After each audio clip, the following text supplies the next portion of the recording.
போயிடுச்சு. இப்ப யாரு சம்பாதிச்சு வைக்கிறது, யாருக்கா வாழ்றது, என்னத்த பண்றது, அடுத்த ஃபியூச்சர் என்ன கேள்வி வருதுல. வந்துருச்சுங்களே மரம் நல்லா வளர்ந்த மாதிரி இடி விழுந்து சாஞ்சு போச்சு, 2 மரம் பட்டு போச்சு. இப்ப வந்து இது என்னன்னு கேட்டீங்கன்னா, எங்களுக்கு செய்வன பண்ணவங்க வந்து என்னோட முதத்தரத்துல தான் சொல்றாங்க. அந்த முதத்தரத்துல யாரு என்னோட கொழுந்தனாரா தீர்த்து சொன்னோன்னு அப்புறம் இல்ல சரி வாழ்க்கையா கேள்விக்குரிய போச்சு. இதுக்கப்புறம் எவன் செஞ்ச உனக்கு வந்துட்டு போகுது, செஞ்ச வேண்டாம். இப்ப தப்பு உமாலும் இருக்குண்ணே, நாயத்தை தான் பேசுவேன்.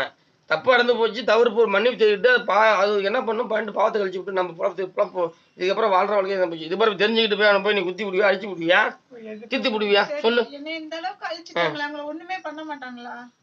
அவன் காலி வத்து பாத்துக்கு மேல பாத்துக்குவா.